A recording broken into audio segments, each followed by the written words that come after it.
Your winter survival plan is wrong because these WWII secrets were buried for 80 years. Before WWII, cold killed more soldiers than combat. Then military scientists discovered 7 winter tricks so revolutionary they rewrote survival manuals forever. But after the war, they disappeared from public knowledge. Before WWII, cold killed more soldiers than combat. Then military scientists discovered 7 winter tricks so revolutionary they rewrote survival manuals forever. But after the war, they disappeared from public knowledge. The first breakthrough came from studying how the human body generates its own heat. It wasn't about adding more layers, but about unlocking the furnace we all carry within us. The researchers, working against the clock, developed a simple, yet profoundly effective method. They called it the forced vasodilation breathing cycle. We know it today by a simpler name. Trick 1, the 20-second body heat multiplier. Here's how it works. You take a deep breath, filling your lungs to about 75% capacity. Then you hold it. For the next 20 seconds, you systematically tense and then relax the major muscle groups in your body. Your chest, your back, your arms, your legs. This muscular tension forces your body to burn glycogen, generating an immediate surge of internal heat. As you do this, the oxygen held in your lungs is more efficiently transferred into your bloodstream, feeding this internal fire. After 20 seconds, you exhale slowly.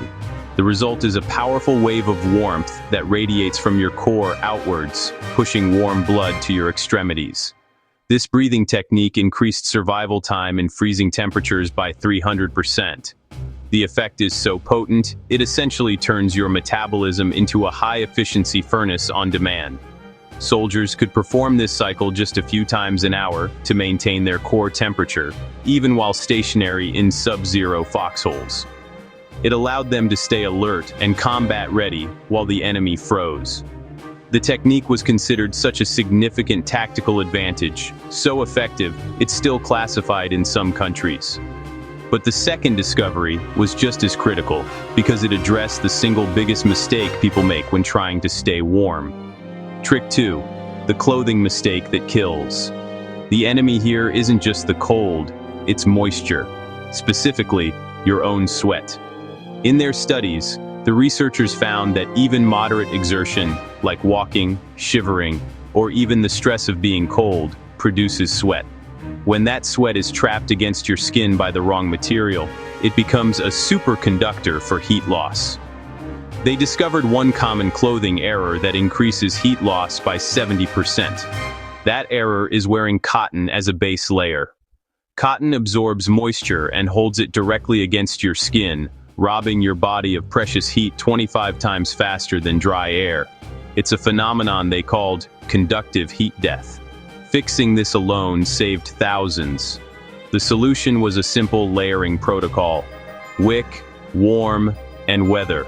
First, a wicking layer of wool or synthetic fabric to pull sweat away from the skin. Second, an insulating warm layer, like fleece or down, to trap air.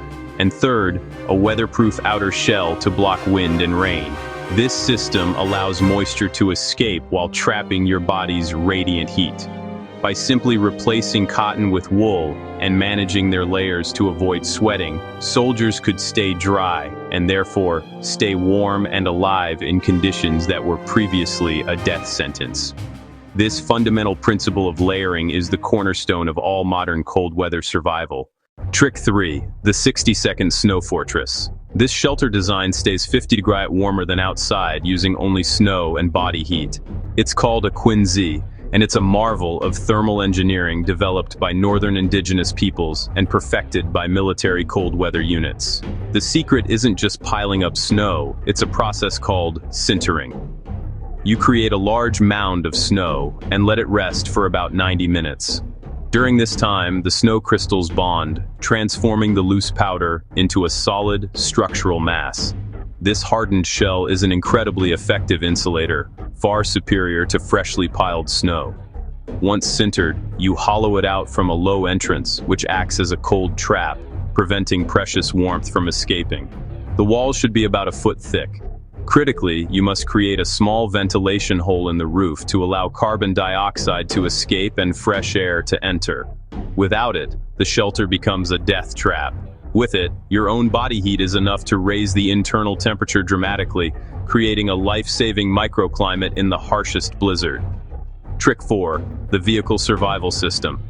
Developed for tank crews, this turns any stranded car into a survival shelter for 72 hours. Tanks, like cars, are metal boxes that become refrigerators in the cold. Soldiers trapped inside were freezing to death, so the military devised a protocol to turn these liabilities into assets. First, insulate. Your car's windows are a massive source of heat loss.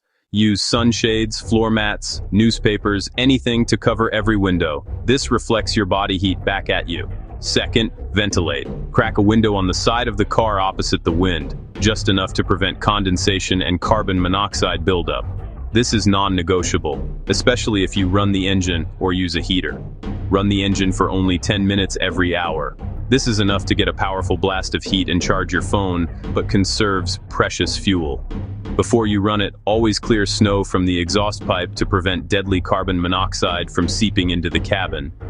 Between heating cycles, huddle in a high-quality wool or emergency blanket. This system transforms a freezing metal box into a survivable shelter, giving rescuers a 72-hour window to find you. Now, for two of the most counterintuitive yet life-saving discoveries from the entire program. First, Trick 5. The wet wood fire starter. For centuries, a simple truth held fast: wet wood doesn't burn. In a survival scenario, this is a death sentence. Hypothermia doesn't wait for the rain to stop. But these specialists developed a systematic approach that forces even waterlogged fuel to ignite. This method lights fires in conditions that defied physics for centuries. It's not about finding dry wood, it's about creating it, right where you stand. The secret lies in accessing the dry heartwood. They learned to split logs, no matter how soaked on the outside, to expose the untouched core. From this dry interior, they would meticulously shave what they called feather sticks. These aren't just shavings, they are engineered tinder, designed with maximum surface area to catch a spark. The entire fire lay is then built on an elevated platform, a simple raft of twigs that lifts the precious tinder off the cold, wet ground, preventing moisture from wicking up and killing the flame before it can start. With the tinder prepared, even a single spark from a ferro rod is enough. The initial flame is fragile, but it's protected and fed, slowly generating a core of intense heat. This microenvironment begins to dry out the surrounding kindling, creating a chain reaction. You can literally see the steam pouring off the larger pieces of wood as the fire forces the moisture out, turning the very thing that prevented combustion into fuel. This is how you create a roaring fire in a downpour. Next, a paradox that has killed countless people who thought they were saving themselves. Trick 6. The snow hydration secret. When you're dehydrated and surrounded by snow, the instinct is to eat it. It's a fatal mistake. They discovered why eating snow kills, and the simple technique that makes it life-saving. Your body must expend a massive amount of energy to melt the snow and then raise its temperature from freezing to 98.6 degrees. This process can trigger irreversible hypothermia, as your body sacrifices core heat for a trivial amount of water. You're not just eating snow, you're eating your own warmth. The correct method is to use an external heat source. The soldiers were taught to pack a metal container with snow, but never to place it directly on a hot fire, which could damage the container. Instead, they'd place it nearby, or add a small starter amount of liquid water to the bottom to distribute the heat and prevent scorching. The snow is melted outside the body, not inside. This turns a deadly act into a source of safe, warm hydration that actually raises your core temperature. It's a simple shift in thinking that separates those who survive the cold from those who succumb to it. Trick 7. The Urban Winter Survival System. This combines all techniques into one protocol for city dwellers during power outages and storms. Trick 7. The Urban Winter Survival System. This combines all techniques into one protocol for city dwellers during power outages and storms. After WWII, these techniques were deemed too dangerous for civilian knowledge. The military feared enemies would use them against us, so they were buried in classified archives, until now. After WWII, these techniques were deemed too dangerous for civilian knowledge.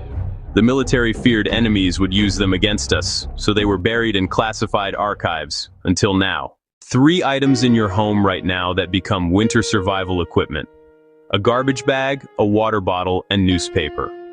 Combined with these techniques, they can save your life this winter. 3 items in your home right now that become winter survival equipment: a garbage bag, a water bottle, and newspaper. Combined with these techniques, they can save your life this winter. These aren't theories. They were tested in the coldest battles of WWII and proven in laboratories.